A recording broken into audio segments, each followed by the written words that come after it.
Le 23 avril 1938, les obsèques du colonel Picot, président des mutilés de la Face, se déroulent à l'église Saint-Augustin. Ce matin se sont déroulées en grande pompe à travers Paris les obsèques du colonel Picot, président des Gueules cassées. Après la veillée funèbre qui, à l'immeuble siège social des Gueules cassées, rue d'Aguesseau, avait vu défiler un peuple immense d'anciens combattants, voici que ce matin les obsèques se sont déroulées à l'église Saint-Augustin. Depuis le boulevard Haussmann, sur toute la place Saint-Augustin, une foule immense se pressait, cependant que les anciens combattants, trop nombreux, ne pouvaient pas tous entrer dans l'église où se déroula un émouvant service religieux. Aussitôt après la cérémonie, sur la place Saint-Augustin, le cercueil du colonel Picot fut amené sur une prolonge d'artillerie, voilée de crêpe, et devant des milliers et des milliers d'anciens combattants, devant des centaines de gueules cassées dont la douleur faisait peine à voir, le maréchal Pétain a pris la parole pour exalter le colonel Picot et sa mémoire. Et vous allez pouvoir, mes chers auditeurs, entendre quelques extraits du magnifique discours qu'a prononcé le maréchal Pétain.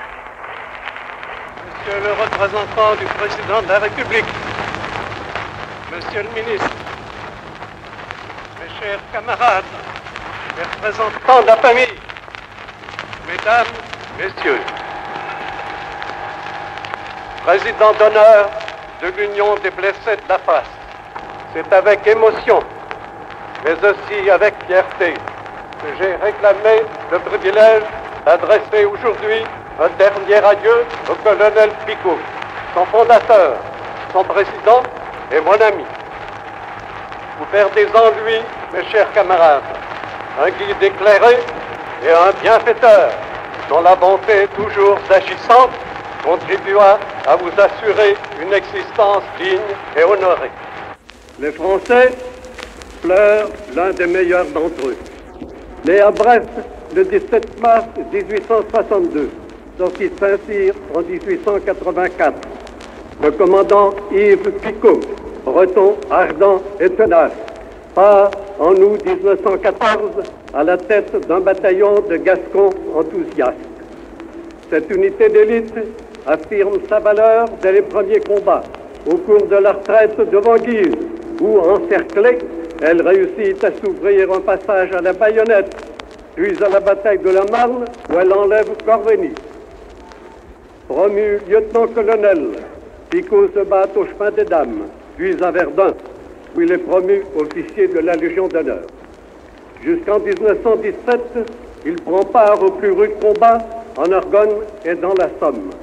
C'est là, devant Belois en Santerre, qu'un éclat d'obus l'atteint en plein visage et en fait cette gueule cassée devenue légendaire. La guerre était finie pour lui.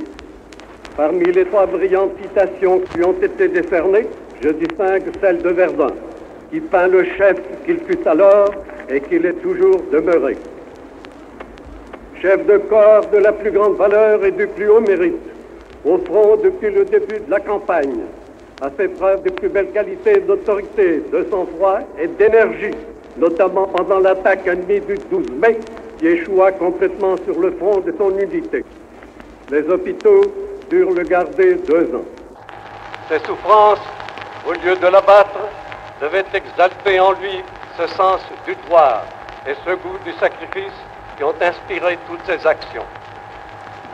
Réformé après sa blessure, promu colonel et commandeur de la Légion d'honneur, le colonel Picot fut élu député en 1919 et réélu en 1924 par les enfants de cette Gironde qu'il avait conduit au feu en 1914.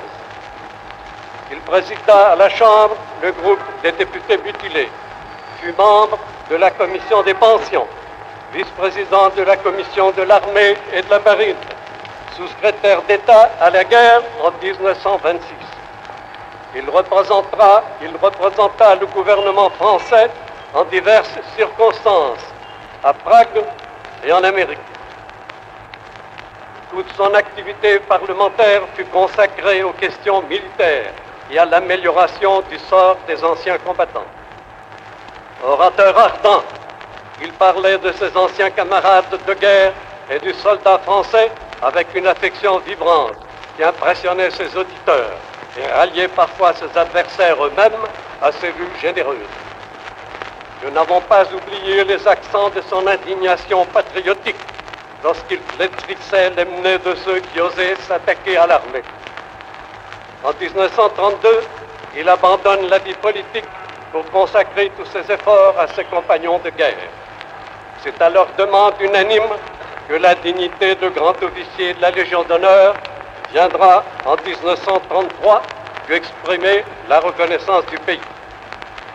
Dès 1921, il avait fondé avec deux camarades, messieurs Jugon et Jourdain, l'association Les Faces Ravagées, œuvre modeste qui est devenue cette admirable union de 8000 membres, organisme vivant auquel il a donné non seulement la puissance matérielle, mais aussi une âme, comme il lui a donné le nom direct et fier qu'il appelait un grand signe d'amitié, les gueules cassées.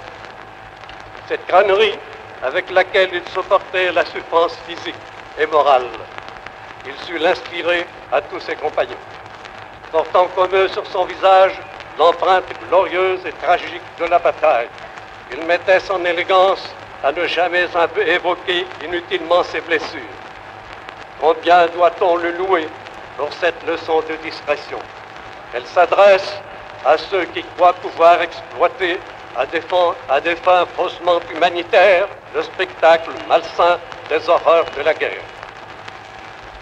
Certes, la guerre est un redoutable fléau qu'il faut s'efforcer d'épargner à son pays. C'est bien de le dire aux jeunes, mais il faut leur affirmer en même temps que le seul moyen digne d'eux et de nous pour l'écarter, c'est d'être forts, de ne craindre ni le danger, ni la souffrance.